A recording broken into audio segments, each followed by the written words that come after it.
Desde que o Nen foi apresentado em Hunter x Hunter, esse poder se tornou super importante na história. Tudo agora gira em torno do Nen, e ele é um poder muito importante para ser um Hunter de sucesso. Mas você sabe o que cada tipo de Nen faz? Você entende como eles funcionam? Provavelmente não. Então nesse vídeo eu vou explicar cada tipo de Nen pra você entender de uma vez por todas como cada tipo funciona. Então, mas antes da gente continuar a falar dos tipos de Nen mais complexos, a gente tem que falar sobre os 4 princípios básicos de Nen: Ten, Ren, Zetsu e Hatsu. O Ten é o primeiro princípio e tem a função de manter a aura ao redor do corpo, evitando que ela escape. Isso cria uma couraça invisível e protege o usuário de ataques básicos de Nen. A aura funciona como uma segunda pele e transmite uma sensação de calor constante, quase como um fluido pegajoso. Quanto melhor o usuário dominar o Ten, melhor ele consegue proteger seu corpo de golpes simples. O Zetsu é o oposto do Ten e é usado para fechar o fluxo de aura do corpo, fazendo com que o usuário não emita mais aura posterior. Isso permite que a pessoa se esconda dos outros usuários de Nen, já que sua presença fica invisível. É útil para economizar energia porque o usuário não está mais emitindo aura, o que também ajuda a diminuir a fadiga. No entanto, a desvantagem é que enquanto usa o Zetsu, o usuário fica completamente vulnerável ao ataque de Nen porque sua defesa desaparece. O Ren é o terceiro princípio e é usado para aumentar a quantidade de aura que o usuário libera ao seu redor. Ao usar o Ren para manter a aura, o usuário pode concentrar ainda mais energia em si mesmo e expandir essa aura para aumentar sua força e resistência. O Ren é muito usado em ataques ofensivos porque faz a aura do usuário se tornar mais poderosa, permitindo que ele execute técnicas mais fortes. Quanto mais Ren, mais forte é o poder do usuário. A diferença do Ten pro Ren é que o Ten foca em manter a aura ao redor do corpo para defesa, enquanto o Ren foca em aumentar a energia para fortalecer o corpo e os ataques. Um exemplo claro disso é o Gon, quando ele usa Ren para aumentar sua força antes de enfrentar um inimigo muito mais forte que ele.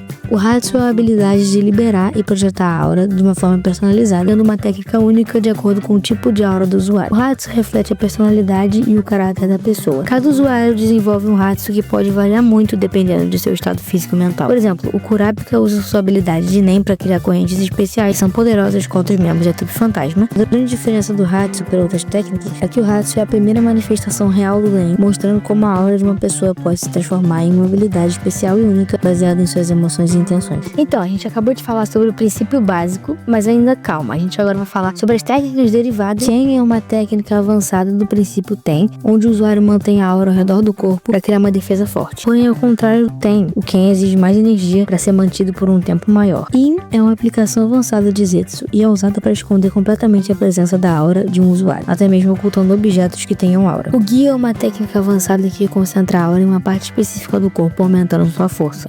O problema é que enquanto uma parte do corpo fica mais forte, o resto fica desprotegido. É normalmente usada nos olhos, permitindo que um usuário novato veja a aura de outras pessoas ou objetos escondidos. Por exemplo, quando o Gon tá lutando contra o Hisoka, ele usa o Gyu para ver a aura do Hisoka durante a batalha na Torre Celestial. Ko é o nome da técnica onde toda a aura do usuário é concentrada em uma parte do corpo. Isso aumenta a força e a durabilidade daquela parte do corpo de forma impressionante. Por exemplo, quando o Gon usa o Janjanken dele, ele tá usando o Ko porque ele concentra a aura dele no punho dele. Shu é uma técnica em que o usuário usa a aura para fortalecer objetos, fazendo com que eles se tornem tão fortes quanto uma parte do corpo. Isso permite que o objeto seja usado como uma extensão do corpo, tornando-o mais resistente. Ren é uma técnica de expansão da aura, onde o usuário cria um campo de aura ao redor de si, geralmente em forma de esfera. Dentro dessa área, o usuário pode sentir todos os movimentos e presenças ao redor. Quanto maior o alcance do Wen, mais energia é consumida. Exemplo, a Neferpitou ficou utilizando o Wen dela para poder detectar os inimigos que estavam tentando invadir o Palácio Real, para conseguir proteger o Meruem. Só que agora a gente vai avançar um pouquinho. Continua aqui, se você tá entendendo, comenta aí. Estou entendendo. Agora vamos falar um pouco sobre os tipos de Nen. Cada pessoa tem um tipo de aura de acordo com a sua personalidade. E esse tipo de aura já é definido desde que a pessoa nasceu, só que ela pode acabar mudando um pouco. Mas agora vamos falar sobre como a gente descobre o tipo de aura da pessoa. Então, a gente tem um teste, se chama o teste do copo d'água, que você pega um copo cheio de água, enche lá até o talo e bota uma folha. E o que aconteceu com essa folha vai definir qual é o tipo do seu Nen. Reforço melhora a força, a resistência ou capacidade de um objeto ou do próprio corpo. No teste do copo d'água, se a quantidade de água no copo aumentar, significa que a pessoa é um reforçador.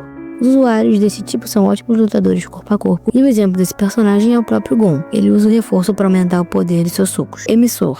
Emissão permite separar a aura do corpo, projetando ela para ataques à distância. Características desse tipo de Nen. Esse tipo permite lançar rajadas de energia ou revestir objetos com aura e lançá-los. A dificuldade desse tipo está em manter a aura forte enquanto ela está longe do corpo. Quanto mais longe a aura vai, mais difícil é mantê-la estável. Manipulação. Manipulação permite controlar objetos, pessoas ou até a própria aura de formas específicas. E o jeito que ela é identificada no teste do copo d'água é se a folha dentro da água se mover de forma incomum, a pessoa é uma manipuladora.